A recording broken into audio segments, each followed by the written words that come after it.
So for those of you who don't know me, my name is Tom Bridge. I'm a partner at Technolutionary in Washington, D.C. And we're an IT operations consultancy that handles pretty much, if it plugs into a wall, it's our fault.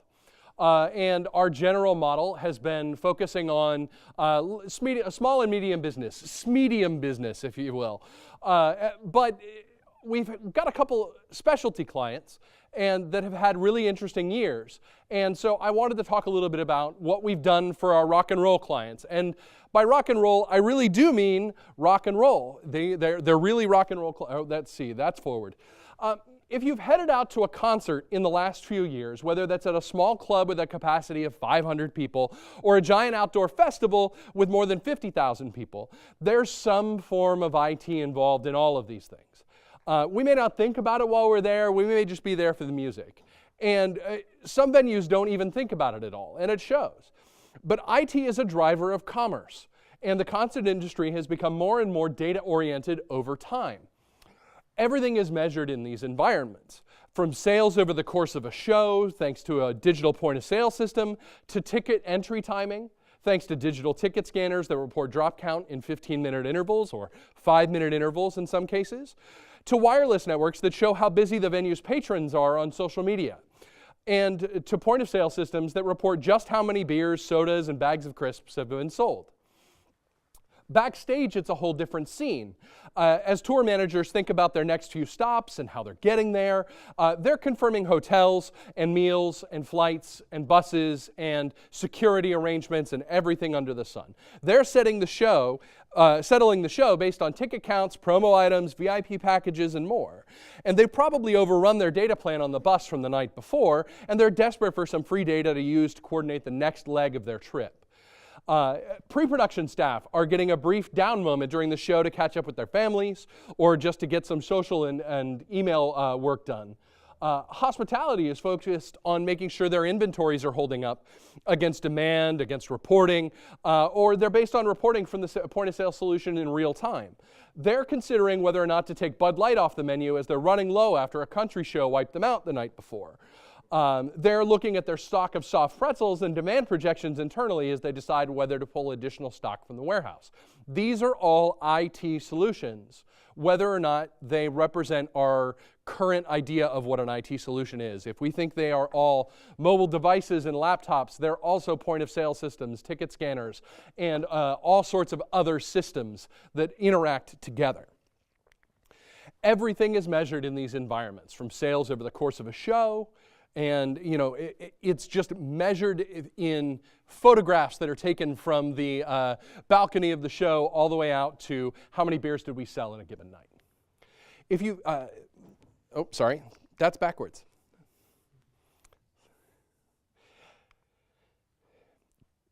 Catering is confirming their menus for the next night and making sure they have enough gluten-free wraps, and that everything specified on the next act's rider is ready to go for them when they get in at 6 o'clock in the morning on the bus, just as the other bus pulls out. Video production is transcoding the latest version of a marketing spot that will run on the screens after the doors have opened, but before the band goes on. They've got 3 requests from the tour manager for a copy of that night's show because they've never seen it. It's been early in the tour, and they have no idea what they look like on stage. 2 new camera positions have been requested for promo videographers so that they can do man-on-the-spot interviews in front of the venue. And there's also a feed for a satellite truck that's arriving in an hour that's just been requested. The public are out there enjoying the show, some with their phones in the air, grabbing pictures and video for Facebook, Instagram, and Snapchat. Some just making sure everything's good with the babysitter, or that their friend has their food and their drink order at the concession stand. All of these things require information technology at their core, and it's an integration that's critical to the mission of the venue operator, the concert promoter, the band, the catering staff, the backstage production crew, and more. So how do you design and build IT around the concert venue? How do you do it for any other organization? You build a set of goals that are based on the organization you serve. I'm going to talk about the goals that we had to serve for a couple venues here in the greater DC area, venues that we helped with their IT needs as they've grown and expanded to new heights. Specifically, I'm going to talk about Merriweather Post Pavilion, an outdoor venue that operates from April to October every year and has a capacity of around 18,000 attendees. And I'm going to talk about The Anthem, a brand new $60 million concert hall in Southwest Washington with a capacity of 6,000. We've designed their operating networks and IT facilities in such a way that they can benefit from flexibility and scalability without making compromises for usability and functionality, concepts that we're all familiar with serving desktop workstations across our fleets. We have to balance the needs for security and privacy with the need for people to be able to do their job. So Merriweather sits in Columbia, Maryland. It was built in 1967 as part of the planned development of Columbia, Maryland. It's played host to Jimi Hendrix, Janis Joplin, The Who, Led Zeppelin, Jimmy Buffett, The Grateful Dead in its early years, to acts you'd recognize off of alternative and mainstream radio in the current day. Deadmau5, John Legend, Jenny Lewis, Ryan Adams, Dave Matthews, Luke Bryan, Sturgill Simpson, and Young the Giant played shows at Merriweather in 2017.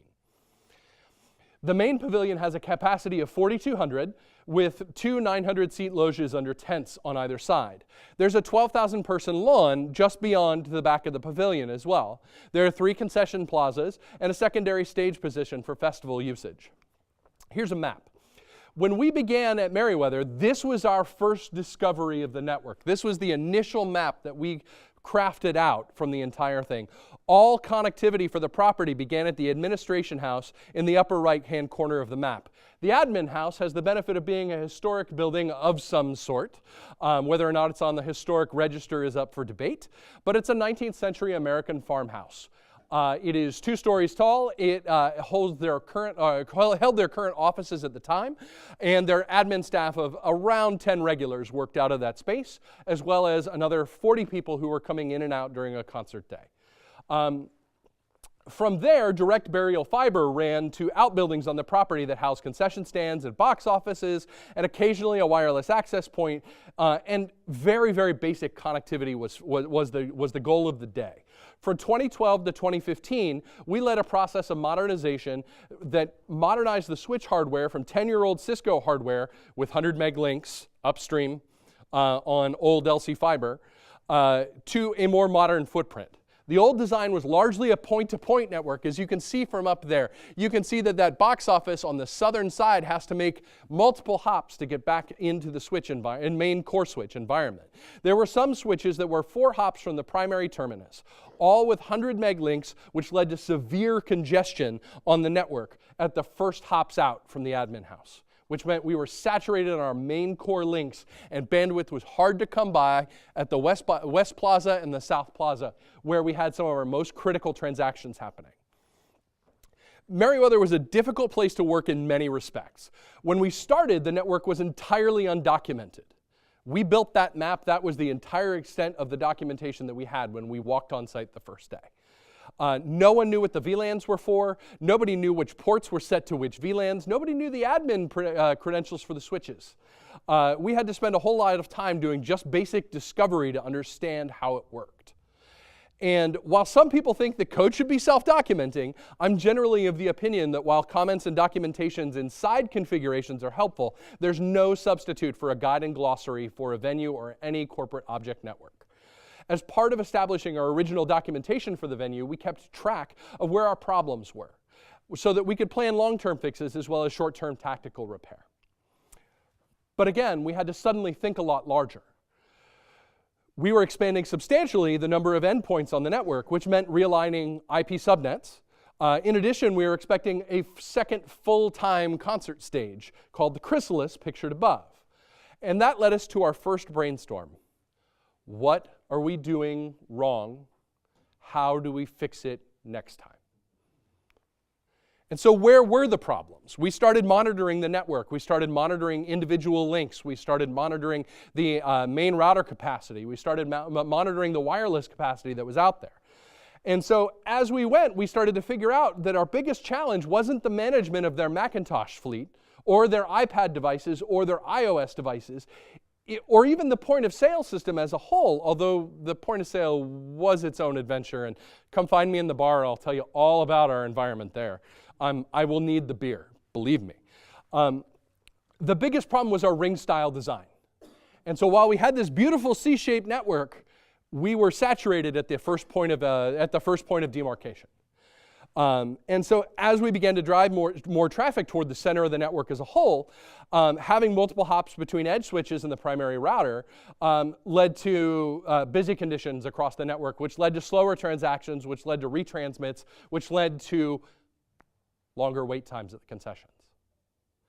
And there's nothing that will upset a concessionaire faster than not being able to take credit cards fast enough to keep the lines moving, so that the lines grow, so that their staff hate them, so that the staff gets surly, so that they get surly to a patron who has a bad day, and you end up on Yelp on the wrong side of a bad review. That's an IT problem. That's not just a human engineering problem. It's an IT problem as well. So we also had multiple DVRs recording security footage all the time, each with multiple 4 megabit feeds, which is, if you can start to do the math as we start to saturate individual links, how much of that traffic was security related. And it was an oddly large percentage for that and for the point of sale system, which was the problem. Again, this is how we started, with everything running out of that 19th century farmhouse. And with their offices moving backstage as part of an upcoming renovation, we started to think ourselves, shouldn't we stand the network on its head? The stage was the farthest point of the network. And we figured out, well, if all of the people are going to be there, why should that be at the farthest end of the network? Couldn't we extend our demarc? Couldn't we extend the way in which we think about our relationship with this network entirely? What if we built the entire network branching out from the stagehouse instead of branching out from the offices? And so ground was broken. They tore down the existing structures backstage. This is backstage at Merriweather. To the left was the VIP beer stand, or what's left of it. And to the right, to the left of that large standee lift, was the backstage area. And so they tore down the old buildings, they tore down the old catering deck, and eventually they tore down the old stagehouse on the right. Now they left the roof. The roof is a Frank Gehry design from 1967, so they're like, we kind of got to keep that. He's kind of still alive. He might get upset. So we're going to keep it, because it's also the iconic design of their logo, which fits into the creative vision for the organization. And so they tore down those existing structures backstage, which included the video trailer where all of the camera fiber for the IMAG screens went. And so essentially we had crossed the Rubicon. There was no video fiber left.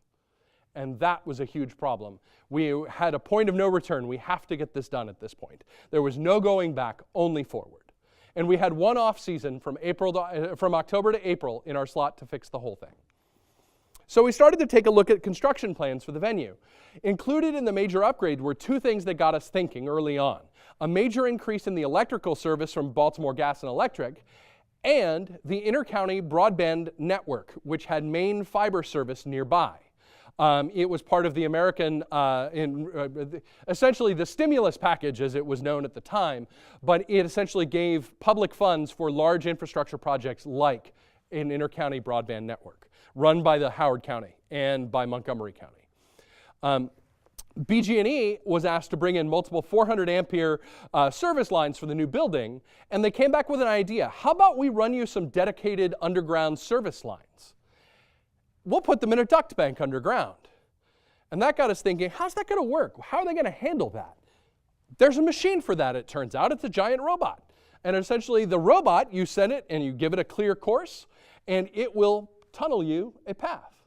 And at that point, once the tunnel is complete, the robot comes out of the ground, and you can bury your fiber and then fill it full of concrete to protect your pipes. And so we ended up with our vault system. And here you can see 3 of our cable engineers from the Intercounty Broadband Network getting ready to pull our existing fiber connection all the way down to the ad house, or from the ad house down to the new stage house. And so what we ended up with is this. We ended up with a fiber network that stemmed from our new position at the center of backstage, here represented by that blue dot in the dead center of everything. And you can see that we now have that left-hand duct bank full of fiber, full of individual home-run fibers to our individual outbuildings to expand for capacity. There is a 12-strand fiber in each of those main pieces that comes back to a central, a western side, the South Plaza side gets a 48 strand fiber from there to our main back demarc room. And then we get 12 strands in between individual places. And so along the south side of the property, you can see here that there is less fiber. That's because future renovation of that area is still ongoing and will happen probably in 2019 or 2020. And then by then, the other side will look as dense as the other. And so this is what our duct bank looks like underground. And you can see they'd excavated there to fix a problem with a leaky pipe.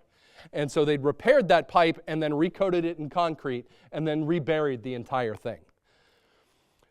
So we do have plans for a duct bank expansion in 2019 to service those two areas in yellow up there. But it wasn't just to the point where we needed to replace the existing Cisco switches. We need to bring more power. And so what we've ended up with is 10 gig core switches that push out for now gig links to each of the individual buildings on the property. In addition, we're currently reusing the old direct burial multimode fiber to connect the edges of our network across the northern boundary to give us the path to, if we were to lose connectivity on the left branch of the network, we could at least serve emergency services from the right branch of the network. And so we can reach that middle L barn and we can reach the maintenance barn and then serve fiber back the other way. Or if we're out past that northwest corner on the map, we can then reroute fiber across the multimode connection and then back into our network elsewhere. This was the floor of our server room before the concrete was poured. Those 6 4-inch pipes on the right-hand side that kind of stub up and bend up from the bottom connect our main duct banks to the main distribution closets inside the venue itself. And so this is the practical map for our network, and I promise it looks great printed out on architectural paper, and it's printed out and placed inside the key locations for us to be able to read it. But what's useful also is sometimes both a picture that is a physical map and a logical one. And so when you're dealing with multiple strands, when you're dealing with multiple links, it's important to go back to these pictures and understand what they actually mean. Here you can see our main distribution point in the dead center. You can see that we've got a 2x24 strand fiber to the distribution trunk on the left, and then we've got 2 12 strands that go up to the ad house at that point. But this is a lot easier to read. Here you can see a bit more of the logical design of the network. And as much as you need a physical map to traverse the cabling as it is represented on the individual map, you need a logical map to understand which fibers go where. And so this map is also printed out on 30x24 paper on the wall of every one of our demarc closets throughout the space, so that if you have to take a cable from maintenance barn back through the fiber pipe distribution venue, into the backstage venue, up into the stagehouse on the 2nd floor, and then back up to the ad house, you have that option. And it'll tell you which pairs to use throughout, or which pairs are actually connected to which side of the data network. And so this is where we ended up. This was December of that year. You can see that there was no snow on the ground. We got incredibly lucky and had a reasonable winter. But so the question is, how did all of this work actually help us? This is all well and good, but the question we have to come back to is, how does this make a difference to the venue as a whole? To show the value of a redesign, you have to look at where you provided new service, where you enhanced existing service, or reduced unreliability and problems. And we accomplished all 3 of these with this redesign. And so for our production assistance group, this allowed for camera positions at remote locations that were previously not available through reuse of the new fiber network for non-IP functions. So essentially, we adopted the same transport that they're using for all of their video signal so that we could reuse the transport for their video signal where we had excess capacity. This also freed up existing tactical fiber cable, so fiber cable that they would run from point A to point B through the woods, through trees, and other things for additional runs. And so essentially they could use that and run shorter runs, save money on cable rental, save money on production costs. And centralize production next to the IT operations center, placing it at the heart of the venue's network. So the server room at Merriweather is immediately adjacent to the video production group. They share a common wall with a large sleeve through the middle, so that essentially if we need another spigot into the main switcher, it's right there and ready for them from the get-go. And so the other thing that we looked at was how did our metrics change as part of this redesign? Downtime for individual buildings dropped dramatically, except where power failures are concerned. And as we all know, it's not IT's fault when the power goes out. So I'll take some solace in that, knowing that where power was reliable, so were we. We also dramatically increased our throughput, moving to a gig core from a 100 meg core, with the option to future go to the 10 gig uplinks. Ping times at the periphery dropped substantially. On an Ethernet fiber switch network, you should really never have a ping above 50 milliseconds. We had a lot of them at the periphery. Now we were down under 5 milliseconds throughout the property. And so we used to have this problem on the old network where the point of sale server would just stop responding. We tracked it for a full summer with the help of the concessionaire and the point of sale company, and everyone was bewildered with the event, with the state of the situation. It would come and go, and it always seemed to happen at the worst possible moment in the middle of the busiest part of the summer. The damage wasn't just financial. It trickled down to the behaviors of the staff, who adopted a superstitious reboot the POS server and hope behavior at the first sign of trouble. This, on more than one occasion, would lead to emergency trips by me or my partner to Merriweather on the weekend, one where I had to catch a taxi home from an event with my wife and our friends so I could drive an hour up to Merriweather to recover the RAID unit that had failed as part of this. Pull the plug it back in again, hope the RAID array comes back, and in this case it did not. We knew we had a bottleneck in the speed of the network at the periphery, but we couldn't figure out what was causing the logical issues with the network until we took it all apart. Then we knew it was the design that was broken, not the physical hardware. Our new design will start its third season in May of this year, and we're pretty happy with the way that things have turned out.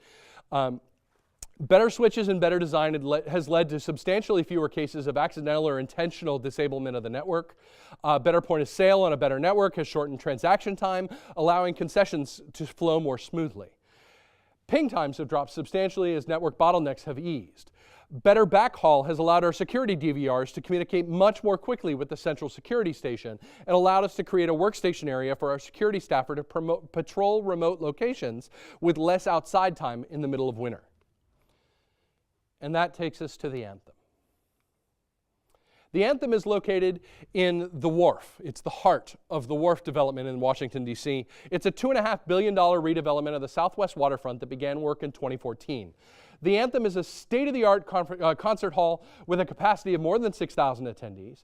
It represented a very different challenge from Merriweather's network. We began part of our design process in late 2014 as we started to work along the exterior of the project for security design. And so we had a basic timetable in mind. We'd help out with the IT security side of things in late 2014. Internal connectivity sketches based on the requirements happened in early 2015. We started to help connect the externally located box office at the end of that year. And then we completed cabling design in 2016. We'd see the space for the first time about a year before opening of the venue in October of 2017. Later, we'd be asked to retrofit a video solution to the network, and we did that design also in late 2016. This was an interior from the first trip into the space in October of 2016. We started to get a feeling for the size of the space, but it was fairly difficult to move around as the concrete curing process was still underway. And you'll note here, there's a lot of natural light in there. That's because the walls don't exist yet. We had to climb up external staircases that were built for the construction process. But we started to be able to see the space that we were going to operate in more as a physicality and not as an artifact of the building plans that we were presented. And that allowed us to gather a plan for how we'd build out everything that followed. So what were we designing for in this case? And so our fit-out goals were fast and ubiquitous point of sale, good Wi-Fi for multifunction use internally, point of sale, ticketing, promotion and merchandise, occasional public use. And so we also wanted a fast data network suitable for streaming because there's a lot more call now for acts to sell a streaming pass to every one of their road shows to people who can't tour with the band. We also wanted flexible backstage areas for use as conference space and a network for more than just computers and handhelds. We talked with multiple different point-of-sale companies as part of our process. We were looking for the right balance between usability, speed, and flexibility, and we opted to use a traditional system over a tablet-based system, either Android or iPad, due to material concerns, largely around breakability of the individual handsets. There are several companies that will now do more durable casings. However, they don't operate as well as the more purpose-designed versions of those computing platforms. And we also needed mobile solutions for pop-up activations throughout the venue with an emphasis on bulletproof Wi-Fi. We also had to design a network that would be capable of supporting digital signage throughout the venues. And I'm not talking about an iPad mini or an Android Fire tablet, shoved into a plastic holder by the door. I'm actually talking about full-size 47-inch custom-grade signage options from the major both exterior providers as well as interior space providers. And so we needed to rely on a data connection for those for real-time updates through the signage control system. And the chosen vendor we ended up choosing relied on Samsung smart TVs, which meant we needed to segregate them onto their own subnet for security reasons, because we've all heard the stories about the Internet of Things being, shall we say, a little thingier than perhaps we'd like. That was something that weighed into our design process as well. But that took us to the wireless network. It was the linchpin for critical systems like the point-of-sale and signage systems, and it was intended to support rentals of the space for conferences. So a conference like this could rent the Anthem and take over the space for the day and have a whole bunch of Mac admins with 3 devices each and sucking down the Wi-Fi and maybe having a bit better time of it than they are here. It's also designed to segregate backstage traffic from public network traffic, as well as point-of-sale traffic from every other kind of traffic, and provide priority access to priority traffic. And so when we do have streaming demands, we can provide those networks additional priority over the backstage network traffic or the public VLAN or even the staff VLAN in some cases. We started our plan with 42 access points. We ended up with 44. They ended up taking over the 4th floor engineering spaces for offices that they had not planned for. And of course, they did that about 24 hours before we had the venue start. So those access points went in late, and the cable runs for those may have been a little bit more adventurous than we had intended at the time. But this also meant that if we were going to have a controller environment to control those 44 access points, we were going to need a redundant controller elsewhere on the property to handle failover in the event that we lose power in one server room and not the other. Here is the floor plan of the Anthem. This is the main level. And we knew going in that the ground level of the venue was going to be the most crowded. And on a show night with an open floor, more than half the crowd would be standing from the barriers at the front of the stage to the back of the building. With key needs surrounding point-of-sale, merchandising, and wayfinding, we opted to stack the deck, so to speak, with APs on the ground level. And each of those blue circles that you see on the right half of the venue is an individual access point. And so there are 9 APs to cover the outer ring of the ground level, positioned on the ceiling underneath the overhangs. We opted for a 20 megahertz channel width using all available channels, DFS included, giving us 22 frequency positions for use inside the main hall. With the power turned down as far as it will go to limit cell size and force device roaming between the individual pieces, the individual APs, this was adequate to the task. But we had a different problem with the center of the floor. How do you design for wide open spaces? How do you design wide open spaces for Wi-Fi? How do you build a network that can handle a cubicle space twice the size of this theater vertically when there's no wall within anybody? Around the periphery of the venue, especially in the seating areas, there are ceilings above the crowd, somewhere between 15 and 25 feet. These are reasonable distances for an omnidirectional antenna to cover in their standard torus pattern.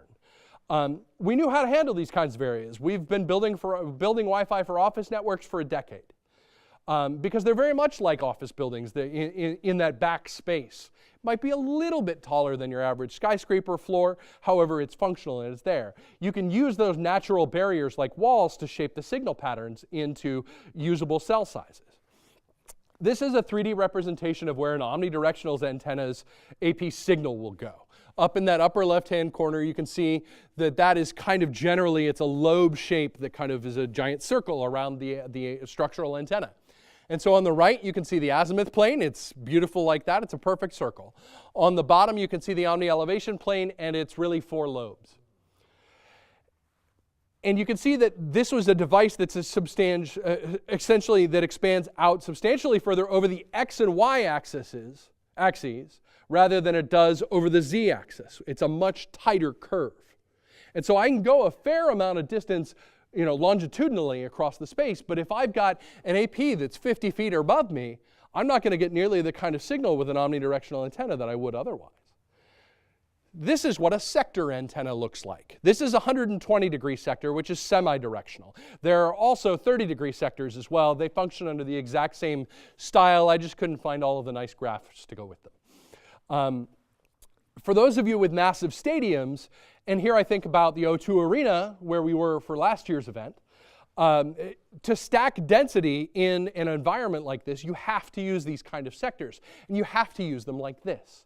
You have to shoot from the top of the venue down into the space. This is what we opted to do with Ruckus T301 narrowcast APs, to shoot down from the rafters 60 feet above the floor and paint the crowd with spotlights of Wi-Fi in 30-degree cones. And so we were able to get away with 8 APs in the dead center of the rafters, gently angled inward to kind of cover the space, because they're going to get still some signal from the periphery level that's right from the underneath side of the bar. If you just went, and sat back in your seat a little bit, taking a look at this graph, I'll excuse you, that's perfectly acceptable response to this. This is the spectrum of our network after it was installed. We were able to balance out the 5 gigahertz channel map fairly well without substantial overlap. Going to 20 megahertz channels will reduce raw throughput of an individual AP, but it does allow you to support more channels at the same time. Here, the Meraki APs that they're using are 2-stream APs. We were using 3-stream Ruckus at The Anthem. But here, they're using 80 megahertz channel widths, which means they're stepping all over each other. And so that overlapping frequency spectrum is causing packet collision and causing increasing backout timers, which means if your connection goes from being functional to fairly slow, you notice almost immediately, as we all did a little earlier. We did turn on 2.4 for a few of the access points that were near where we were scanning tickets, as the ticket scanners require 2.4 gigahertz for access. They are not 5 gigahertz devices like our iPhones are yet.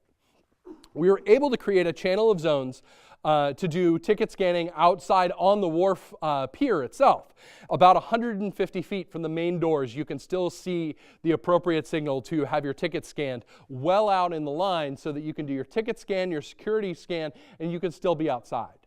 And so essentially they can do a whole bunch of the busy work of getting you into the venue well before doors are open. So as part of all of this, you know that we got to the conclusion. And I've skipped ahead to show you how it ends. But it's also important to know how we get there. It was not Socrates who said that. It's actually Macklemore. Sorry. We need to talk about how we started, because I think it's important to understand that. We finished our interior design in March of last year. And we started to imagine what the process for build-out would look like. We figured we'd get the complete interior riser closet paths in March of that year, do our wireless design in April, get cabling done July or so. Internet would arrive in late July, and we could start to do the point-of-sale install all of those internal displays, and do our wireless switch install, and then shake down with plenty of time to do training well ahead of opening day. This was the plan. And so our original plan looked like this: 3 months and a week or so. We could serve all of our clients, not work insane hours, and get everything done with plenty of time. We had backdated our plan from our key milestones at the end at the bottom, and we started down that path. Now, we set this schedule in March, which felt like we had forever to get it all done. Now, we all know what happens when reality incurs on a schedule like this. And this is really what we should have seen. The world had other ideas. No part of our flexible schedule functioned with reality. Not one. Not one of our internal project deadlines happened where we thought it would. This was the state of the venue in September. There was very little permanent power on September 1st. We were the Enterprise limping around the moon at Regula. We'd been hit. I mean, there's all of those lights are running off of battery. at this point. We have very little mains at this point. We were supposed to be cabling complete on September 1st. Not one of our cables had been run yet. There were none. Not our interlink fibers between floors, not the first of the AP positions, not our joiner fiber down to the main telecom demarc. Well, we could compress the schedule. We'd have to apologize to some of our clients and our families and work when the work was allowed. And there were a few welcome sights in the building. For those of you not from the States, each one of these cabinets here is a Verizon logo on it. They're the large provider of residential fiber in the greater DC area.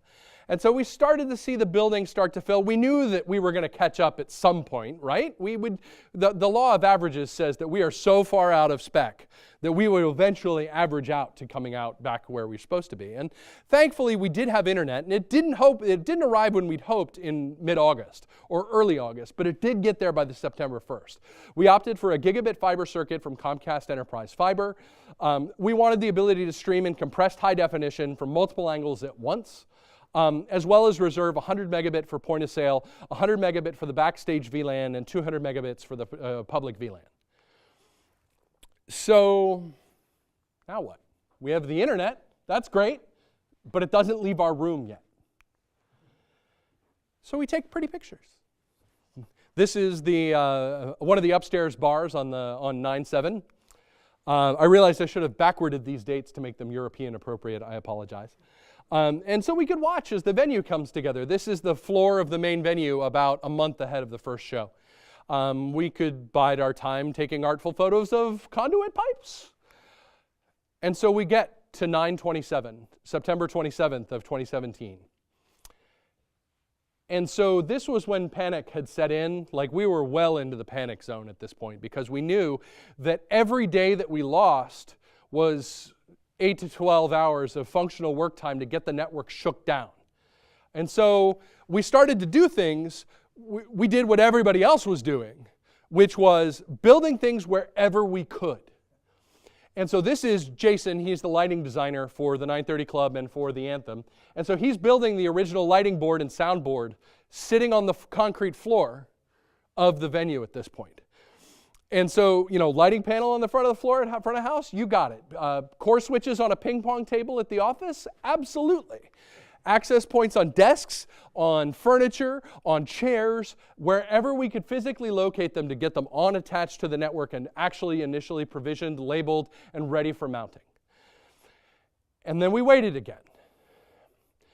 Final terminations of all of our cabling was completed on October 2nd of 2017.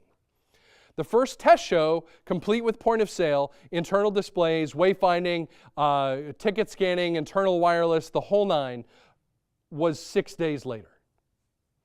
We had 6 days to assemble, prepare, test, and deliver the entire venue's primary IT infrastructure.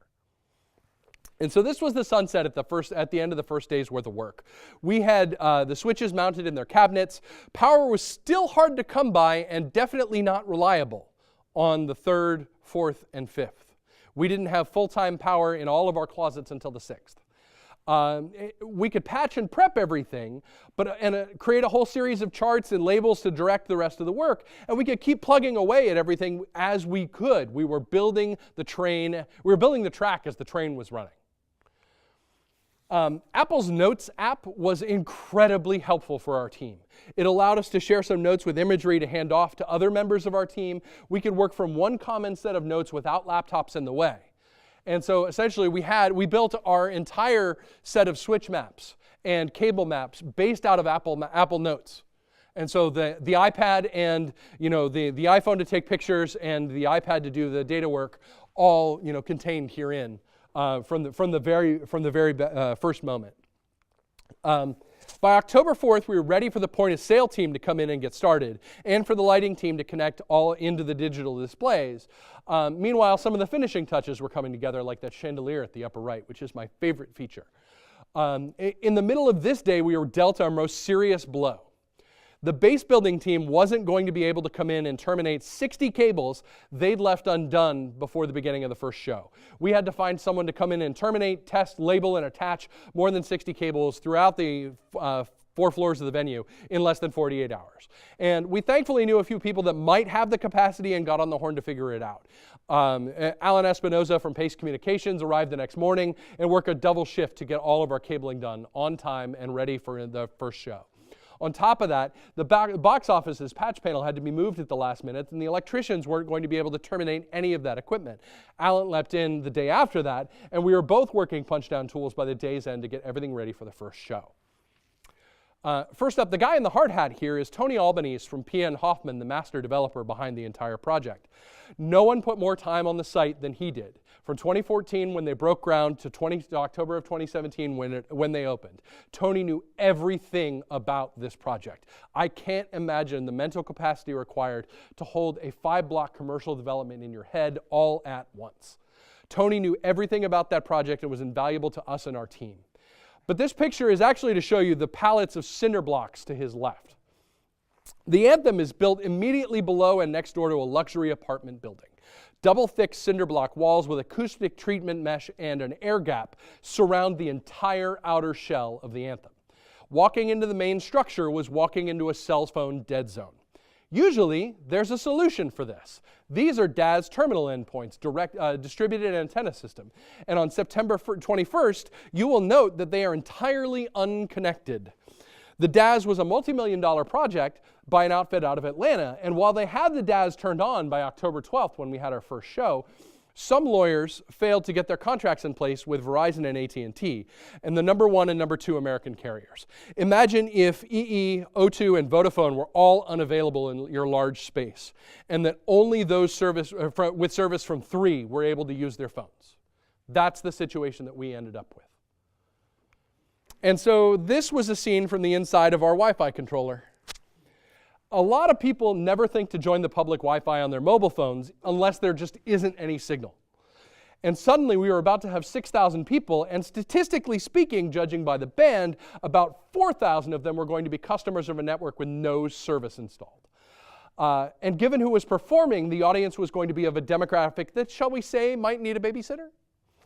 And thus, you would need your cell phone.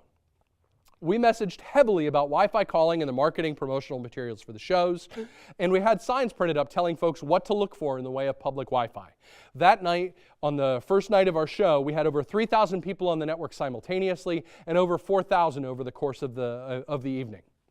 We were also doing, at the time, a live broadcast of the radio signal up to New York over the fiber network as well, and we managed to keep it all running without losing anyone's connectivity. And now, here's the last of my construction shots. That's Chris Sherman, and Chris Sherman is the essentially director of special projects for the group. And essentially, that was him attaching the cables to the sound system on the evening of October 7th, the night before the very first show. We were trying to do everything with data pipes and wireless, and he was doing everything that we were trying to do with our stuff, he was trying to do with lighting and sound. And here he is mounting that PA system about 20 hours before the first notes were coming out. That's just mounting it, not even hooking it up and testing it.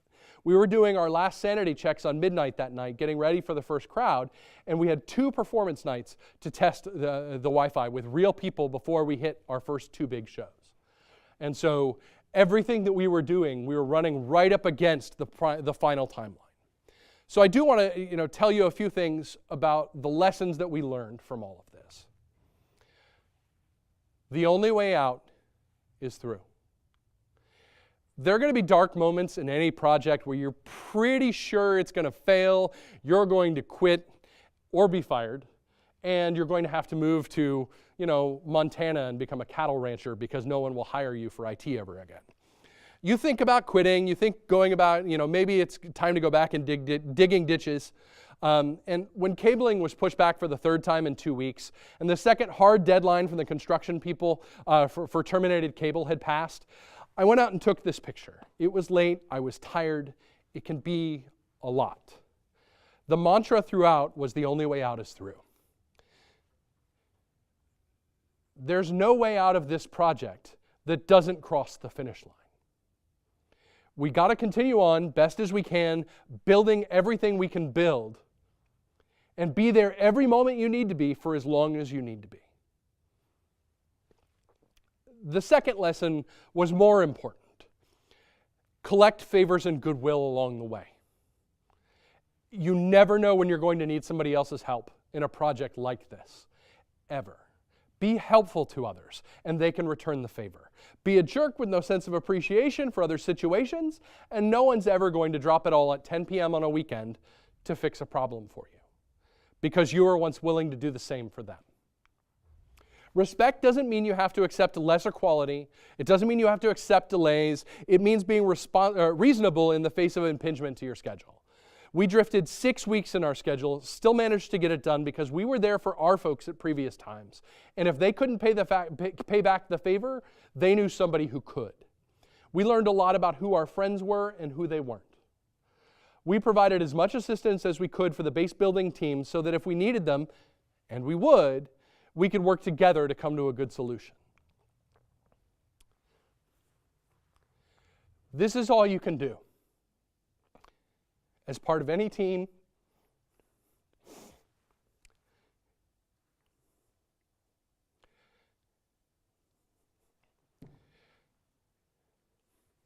you have to own what's yours. You have to own what you're responsible for. Whether it works perfectly the first time, or whether you fail to account for a critical variable, you have to own what's yours. Ownership lets you claim credit when you win the day, and it gives you drive to fix the problem when things go awry. You have to own what's yours. This let us compress our timeline. This let us build out things ahead of time. This let us prepare for disaster. We owned our knowledge, our requirements, our needs, and our wants. We just didn't own our own destiny along the way. We weren't operating in a vacuum. You never operate fully in a vacuum. This photo is actually reversed. You're looking at the back side of the sign. I just reversed it because I like what it looks like. This is also my desktop background. The view from the pier out there in the background is a little bit different. And you can see on the sign the LED arrays and the LED controller that make the sign glow beautiful colors. There were multiple product owners that collaborated on the sign and the marquee that it rises above. They were a challenge for us because they were at the juxtaposition of IT, design, marketing, and the physical plant. Because we were the integration point between design, marketing, and the physical plant, we had to own the sign. Even though we didn't control the power, the content, or the design, the sign was ours. And the on-site team had to do all of the maintenance and changes. The creative team had to do all of the design changes. And marketing had to make sure that the content was right. We were just there to put everything together. We put things together. It was an adventure, but owning that process let them put someone with an effective track record in charge of the sign's functionality. This is our wall of fame. All these people gave up sizable parts of their lives for more than a year to get the anthem off the ground. If I had to list everyone we worked with on this project, it would look like the credits to a big studio movie. But these were the people that made our lives different along the way. We owned our part of the project, but remembering at every point that you had another department, another team, another contractor, all working on their own equivalent of our collective Herculean task, it helped. They owned their successes too. So, one of the other things that we had to talk about in all of this is that you have to collect data and make it better as you go. In the aftermath of the opening shows, we had to review our configurations to see what the problems were that we could solve immediately. Not everything went perfectly.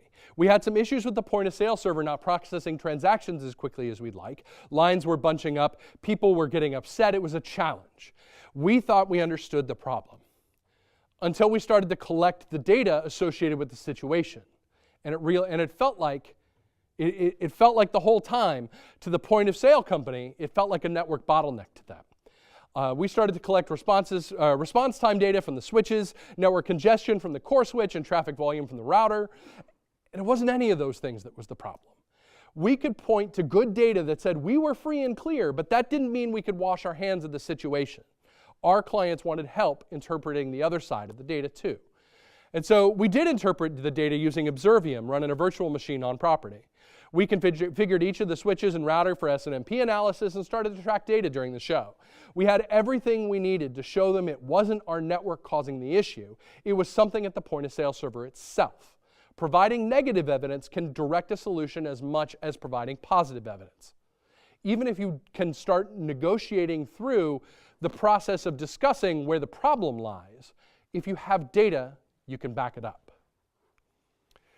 We can also monitor the load on our wireless network as the night rolls on. It let us know how busy the show was, how busy everything in the venue was. While you can't correlate bar data to Wi-Fi user data, we could get a pretty good gauge on the drop count of a given show based on the uptick of the wireless networks, though it does vary by demographic. We also had to plan for the future. It's hard sometimes to think past the life of the project and into the future. It's easy to think about, let's build this out for today's needs, especially when it comes to getting people to agree to a budget. However, when you're building something to last, you're going to need to make sure that you've got some capacity to grow into.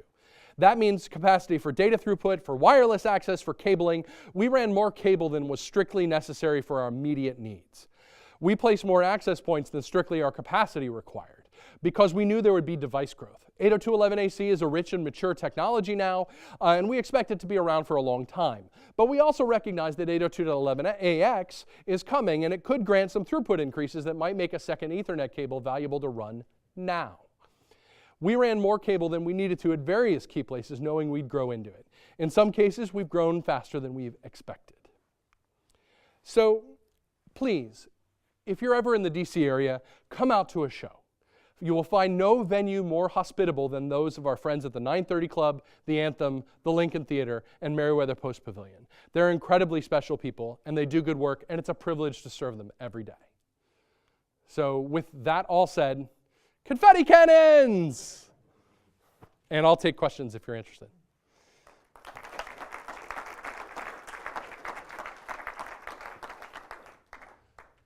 Anybody? All the way up. Let's see if I can do this. Whoa, nope. Sports ball! That was awful, I apologize.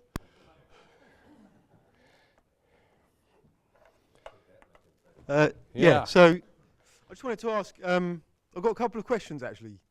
One of them is, what size is your company? We're 2.5 people. 2.5. So is all the infrastructure installation done by external contractors? No, we did all of the we did everything except for the cabling in this venue, including the AP placement. Okay. So do you make off the cables yourself? Do you terminate and? In this particular case, we hired out for the cable, and so our cable contractors did run cables to length and to positions, and terminated the fiber, terminated all of the Ethernet cable. Yep. Cool. But we've done it internally for other places. Yeah, sure. And yeah, so that was the other thing was, so you said you had a lot of cable redundancy in what you specified. Could you quantify that in terms of a percentage? Sure. So, I mean, we added, for the fiber runs, we added capacity. I mean, we were using 12-strand cables when we were expecting to use 2 strands for data and maybe 4 strands for other, which left us with 100% capacity. Cool. If we had to redouble our efforts or increase our switch count, or and the other thing was we built a much denser network from the perspective of cables. We ran more data cable. Where we thought we'd need 1, we'd end up with 2, and where we thought we'd need 1 position in a room, we might specify 2. We've already added more than 30 cables after the fact. Because, I mean, no design survives contact with reality.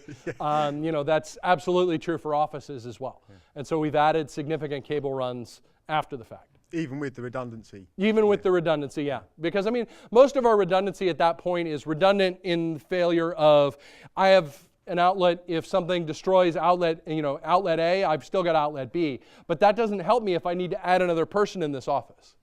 And I need someplace to plug their phone. Yeah. So we've added additional capacity beyond what we started with. Cool. Fascinating talk, by the way. Thank you. Brilliant. So, I think I'm running short on time. So, one last question. You mentioned a lot of future-proofing.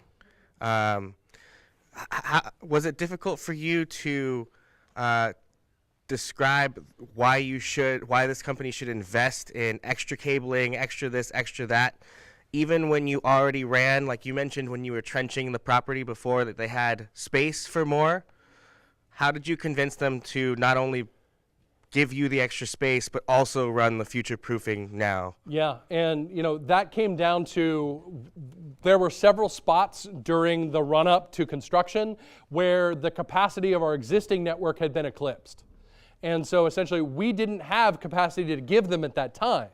And so we basically said, hey, look, we can do this once and get it mostly right, or we can do patches and muxes and signal management for glass every place else. So in a lot of ways, it was about making sure that we had the room to do our job. And we've got a really good relationship with this set of clients where if we make a recommendation, they trust that we're the experts here, or that at least we're not making it totally up out of clear blue sky just to pad our budget. And so some of it's just saying, hey, look, if you ever want to have 4 cameras out at this one location, I need a 12-strand fiber there. And even if you think that that's never going to happen and the most you'll ever have is 2, what happens when the Out-of-Town Act asks? And say, hey, can we set up 4 camera positions for the news there? And then they've all got to get back out to the satellite truck. And so if we can give them each a pair, then we've got extra capacity for the most part. And so yes, it's a process. And the other thing is being willing to back off on some of our other requirements. We ended up with primarily gig core links at Merriweather, even though that's a 10 gig core switch. The optics that are all in there are 1 gig optics. And so we know that we can grow into that as we have to based on the link strength that we're currently dealing with. So providing easy budget downgrades at that point by saying, hey, look, instead of spending $400 on a pair of optics for 10 gig links, what if we spent $150 on a pair of 1 gig uplinks instead? That saves you, $250 by 20 ports. So that's not an immaterial savings for them. And that easily paid for the difference between a 1 gig and a 10 gig core switch. So thanks, everybody.